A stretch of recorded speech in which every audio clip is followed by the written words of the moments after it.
आज 7th মে আমার প্রিন্সের first anniversary আর দেখো সেই উপলক্ষে ওরা কেক কাটতে বসেছে। Happy anniversary to both of you my prince and princess. আর শুধু কেক কাটলে তো হবে না, প্রথম বছরের অ্যানিভার্সারি বলে কথা, গিফট তো কিছু দিতেই হবে। দেখো এখন রাত্রি 12টা বাজে, ঘরে আমরা চারজনই আছি, ওর বাবা, আমি আর ওরা দুজন।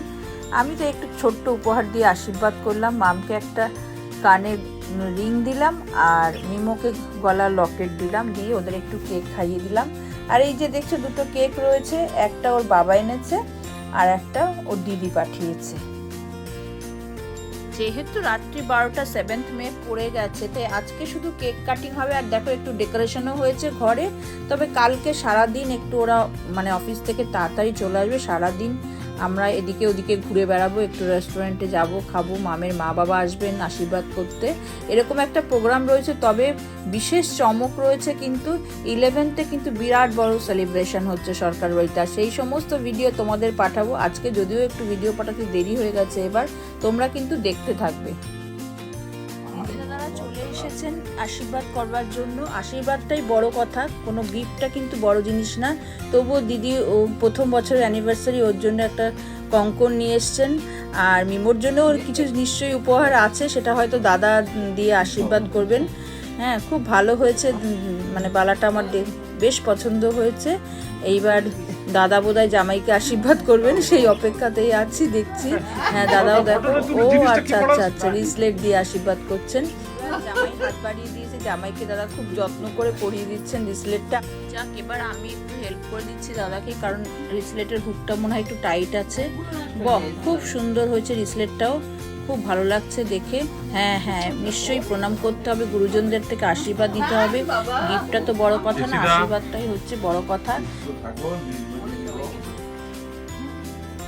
এইবার সবাই মিলে একসাথে বেরিয়ে পড়বো। সবাই মিলে তো একসাথে বেরিয়ে পড়ে দেখো, প্রথমেই আসলাম কোথায় বলো তো, এটা প্রিন্সেপ ঘাটে। আমার না অনেক দিনের ইচ্ছা ছিল এখানে আসার, কোনোদিনও আমিও আসিনি, আমার হাজবেন্ডও আসেনি। দুজনেই ভীষণ মানে এক্সাইটেড এটা দেখে। গঙ্গা নদীর ওপরে এরকম একটা ঘাট রয়েছে, বহুতবার এখান দিয়ে আসা যাওয়া করেছি, আসবো আসবো মনে করেছি, কিন্তু আসতে পারিনি। যাক, এখন প্রায় রাত্রি 8টার উপরে বাজে, একটু পরে হয়তো বন্ধ হয়ে যাবে। দেখো মাম হাসছে, কারণ ওর বাপি এত মানে এক্সাইটেড হয়ে গেছে, কোথায় দাঁড়িয়ে ফটো তুলবে বুঝতে পারছে না। নিজে তো ফটোশ্যুট করছে, আমাকেও সঙ্গে সঙ্গে ডাকছে। যাই হোক, এখানে আমরা একটু ঘোরাঘুরি করলাম, ফটো তুললাম, তারপরে বাইরে একটু ফুচকা খেলাম। খেয়ে আমরা কোথায় যাব ঠিক করতে করতে ভাবলাম যে ঠিক আছে, কাছাকাছি ফ্লোটাল আছে, সেখানেই যাই।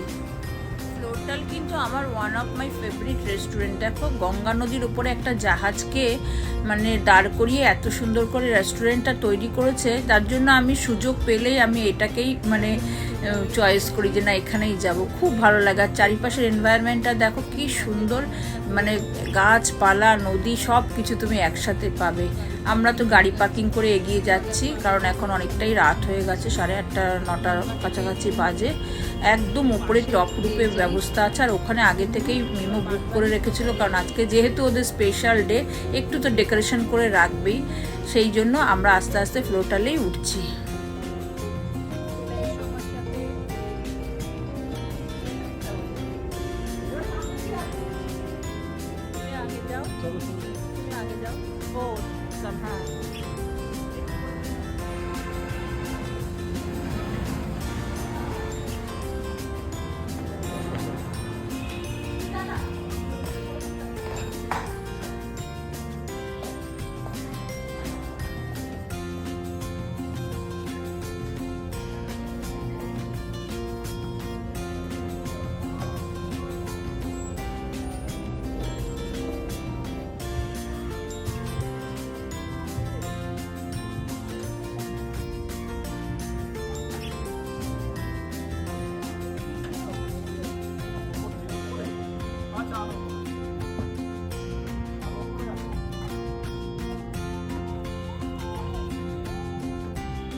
দারুণ, দেখো চারিপাশে গঙ্গা নদী রয়েছে, মাঝখানে আমরা রয়েছি একদম টপ রূপে। অ্যাম্বিয়েন্সটা দেখো দারুণ করে সাজানো রয়েছে। আর এই যে টেবিলটা দেখছো ফুল দিয়ে সাজানো আছে, ওটাই আমাদের জন্য বুক করা রয়েছে। আমরা তো উপরে চলে এসেছি, মিমো এখন ওই মম ড্যাডকে নিয়ে আসছে। মামনি ঠিক আছে, কিন্তু ড্যাডের একটু টাইম লাগে উঠতে, আস্তে আস্তে উঠে আসছে ওরা। আমরা এসে টেবিলে বসেছি, এই যে ওরাও চলে এসছে। কি অদ্ভুত, মানে সত্যি মনে হচ্ছে না সারা রাত এখানে কাটিয়ে দিলে ভালো হয়। ডিনার কি করব না করব সেটা বড় ব্যাপার না, দেখেছো চারিদিকে গঙ্গা নদীটা কিরকম স্থির হয়ে রয়েছে। এখন মনে হয় মানে ভাটা চলছে আর কি। দারুণ দারুণ লাগছে দেখতে।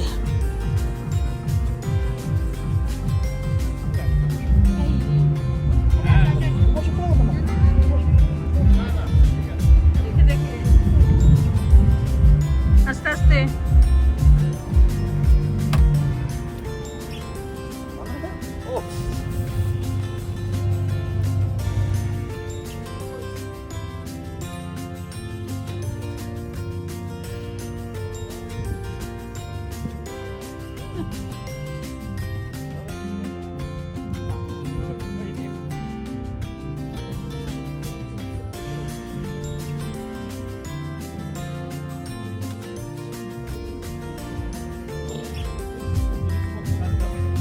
দেখো আমাদের স্টার্টারও এসে গেছে। ক্যালকাটা ভেটকি ফিশ ফ্রাই আর ফিঙ্গার চিপস আর লেমন গ্রাস চিকেন, এই আমাদের স্টার্টারে অর্ডার করেছিলাম। সবাই মিলে খেলাম, কারণ অনেকটাই রাত হয়ে গেছে, এর থেকে বেশি স্টার্টার আর খাওয়া যাবে না। আর মিমো তো জানো তোমরা সবাই বিরিয়ানি লাভার, ও বিরিয়ানি অর্ডার করলো মেন কোর্সে। আর আমাদের জন্য ছিল বাটার নান আর চিকেনের একটা প্রিপারেশন ছিল, সেইটা আমরা সবাই আস্তে আস্তে খেলাম। খাওয়ার থেকেও বেশি এনজয়, ও আর একটা দেখো এই যে সিজলার ফিশটা, এই যে চটপট চটপট আওয়াজ হয় না, ওটা আমার দারুণ লাগে। তা ওইটা একটাই অর্ডার করে রেখেছিল আমার জন্য, ওটা আমরা সবাই শেয়ার করে খেলাম। এটা এর আগেও এখানে এসে ট্রাই করেছি, এটা ওদের বেশ ফেমাস। যেমন ফিশ ফ্রাইটাও ফেমাস, তেমন এই সিজলার ফিশটাও ফেমাস। তাই এইটা আমরা খেলাম, খেয়ে কিন্তু এখানেই শেষ না, প্রায় এখানে 11:30টার মতো বেজে গেছিলো। তারপর আস্তে আস্তে ওই যে একটা সাঁকো আছে ওইটা পার করে নামতে হয়, তো বেশ টাইম লাগে। তারপর নেমে আমরা কোথায় গেলাম তখন বলো তো, তখন আবার দাদা বললেন যে না আমাকেও কিছু খাওয়াতে হবে। সেই বাস্কিন রবিন্সে গেলাম পার্ক স্ট্রিটে আইসক্রিম খেতে, সেখানেও তো অনেকটা টাইম আমরা কাটালাম। সবচেয়ে ইন্টারেস্টিং দেখো এই যে দিদি যে একটা সাঁকো মতন পার হচ্ছে, একটা ব্রিজ আর কি, ওই যে জাহাজটা যে গঙ্গার মধ্যে রয়েছে, সে ওদের হোটেল থেকে এই জাহাজে আসার জন্য কি সুন্দর একটা ছোট্ট ব্রিজ তৈরি করে দিয়েছে। আর এটা না একটু স্লোপিং টাইপের, বেশ মানে আর একটু দোলে জাহাজ মানে যখন আমরা যাচ্ছি বেশ নড়ছে, খুব সাবধানে আর কি ভিডিওটা করতে। আর নিচে খুব স্পিডে কিন্তু মানে বোধহয় জোয়ার না জোয়ারই চলছে, তাই জন্য আস্তে আস্তে মানে পড়লে একদম নিচে পড়ে যেতে হবে।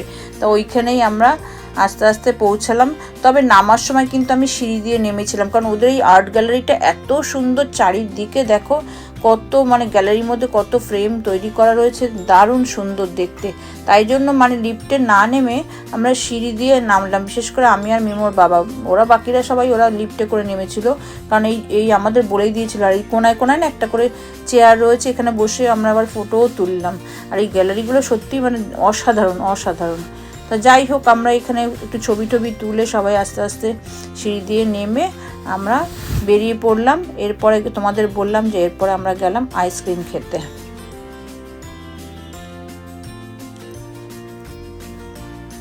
এই যে ফটোশ্যুট করছি দেখো।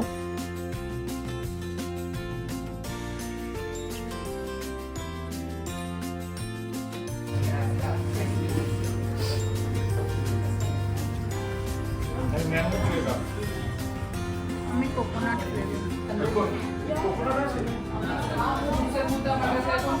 ম্যাঙ্গো আছে, ব্ল্যাক কারি আছে, নিনজা আছে, স্ট্রবেরি আছে, বানানা স্ট্রবেরি আছে, মিক্স চেরি বেরি আছে, ব্লুবেরি দুরাল চেরি আছে।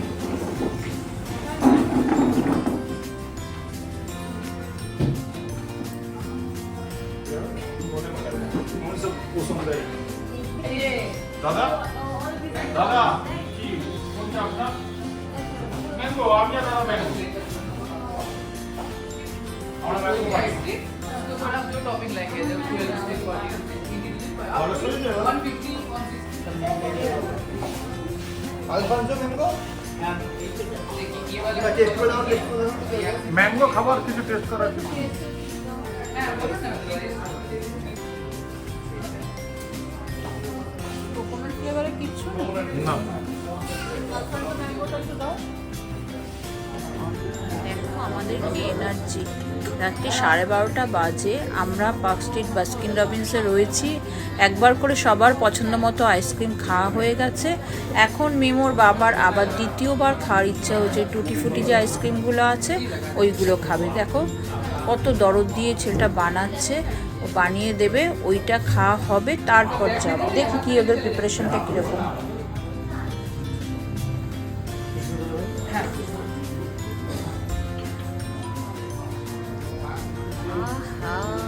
দেখে তো আমারই লোভ হচ্ছে, মনে হচ্ছে আমিও একটা অর্ডার দিলে পারতাম, কিন্তু এখন আর বলা যাবে না। দেখি এর থেকে একটু শেয়ার করে খেতে পারি কিনা। কি অদ্ভুত দেখতে হয়েছে দেখো, উফ বাপরে বাপ। সত্যি সারা রাত ধরে বোধহয় ওই জন্য লোকে বাস্কিন রবিন্সে আইসক্রিম খেতে যায়। বাপরে বাপ, সরকার দেখি খুশি হয়েছে আইসক্রিমটা পেয়ে। দেখো বলছে আর একটা করে স্পুন দিতে সবাইকে, সবাই নাকি ওর থেকে শেয়ার করবে। কে করলো না করলো, আমি তো একটু শেয়ার করবই। অনেক রাত হয়েছে, এবার বাড়ি ফিরতে হবে। আজকে তো ছোট্ট করে সেলিব্রেট হলো, আসল সেলিব্রেশন তো 11th আছে। তোমরা কিন্তু পরের ভিডিওটা মিস করো না, দারুণ চমক আছে। আর প্লিজ প্লিজ প্লিজ এই ভিডিওটাকে একটু লাইক করে দিও। ভালো থেকো, সুস্থ থেকো, দেখা হবে পরের ভিডিও।